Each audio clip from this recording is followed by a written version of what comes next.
What's good, YouTube? It's your boy Nicolo. You are watching my barber dreams. Welcome back for another tutorial. This is a high temp fade on my man Evan. He's another barber at the shop. So we got the 3-guard on open here. Then we're just gonna follow it up with some clipper over comb. Make sure it's all evened out. Makes a clear canvas for me to fade. So I always start with the 3-guard. That's always the base layer. I always start with a guard open. I'll start with it open first and then eventually close it. And now we're about to give him this temp fade. Like I said, it's a higher temp fade. And notice the shape that I make here. It's almost like a crescent moon. It's rounded, but I'm getting rid of that C cup. I'm going right to the corner of his hairline right there, and just bringing it over pretty much right to the start right behind his ear where it starts to curve. And that's the first guy line. So I'm going to bald it out here with the foil shavers.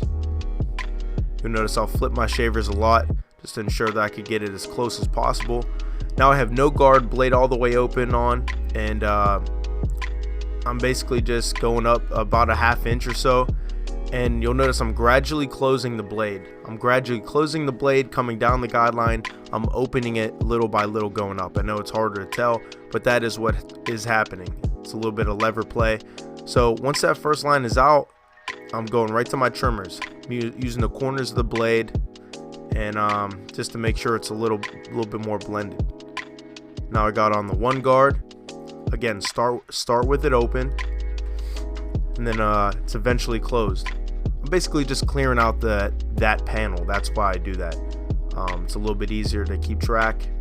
And now I got the number 2 guard on all the way open. I'm coming off the ridge of the head. I'm really trying not to dig into the ridge of his head. So again, just softening that panel.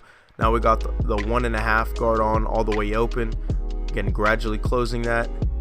So this is kind of a mix of fading up and down, which is usually the system that I roll with. Now I got the 1-guard on once again, because that 1-guard open will fade right into that 1.5 guard. And now we got on our ½ guard all the way open. And I like to get through my system a little bit faster. That way I could have more time to go back in the end and really detail. So this is kind of a rough draft. Notice I'm just using the corners of the blade. So now I don't have any guards on, blade all the way open. I'm looking for dark spots. And the reason we use the corner of the blade when we fade is to ensure that we don't raise the fade at all. I'm really just focused on getting out a lot of those dark spots, fading out those lines, getting it all looking pretty even here. So now I'll cross check. I'll go back to my system. Fade it down. Now I'll kind of fade up here. But I got the 3-guard on just to kind of make sure everything's all evened out, especially around that ridge. I probably didn't record it. I went back down to a 2, but now I have the 1.5 guard on all the way open. Boom, back down to the 1.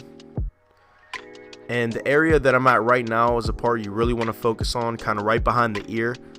That's very important to fade out, just like you would on drop fades. But when you have a higher temp like this, you're connecting that lighter area to the really darker area that connects in the back. So we're going to line up his neckline, and then you'll really be able to see what other dark spots you need to fade out, what you need to clean up.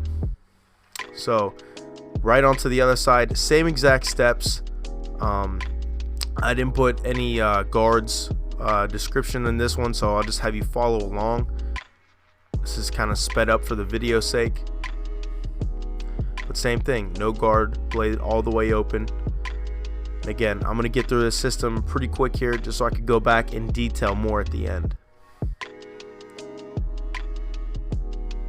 So got the 1-guard on, boom, back to that 2.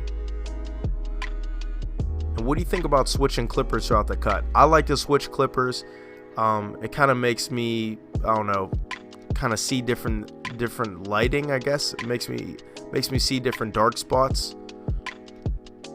I feel like fading with 2 clippers is definitely a good thing. They kind of connect well to each other, especially different brands, Walls, Andes, Babyliss. So what do you guys think about that? And besides the temp fade, I always do side finish in the back, like even on a bald fade. I'll do one side at a time. That way you can see the full picture on one side before you move on to the next section. Hope that makes sense. So boom, we went through our system again. Hope you didn't get lost. Now I'm gonna line him up, fade out his beard here. And how you fade out a beard is the same steps that you fade out anything else. So you'll start with the higher guard, kind of work your way down. Now we're gonna taper out his back.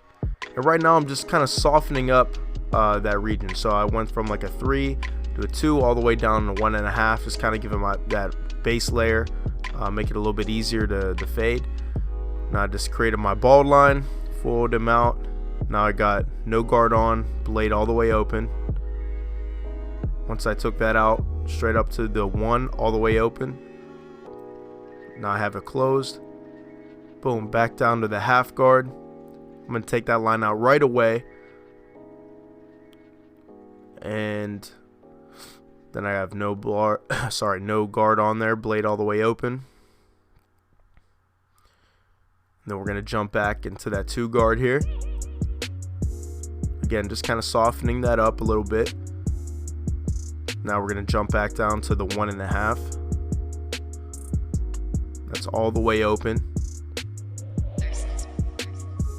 And I'm really flicking past the line. I'm really making sure I go past that line. I don't know if you could tell.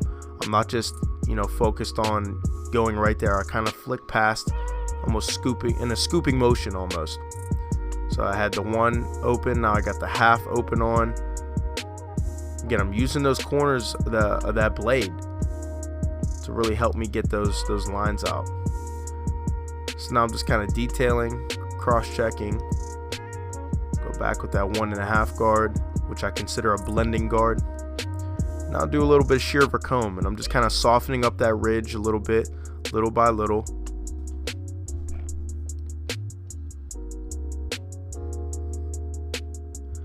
Now, you don't have to put a design in.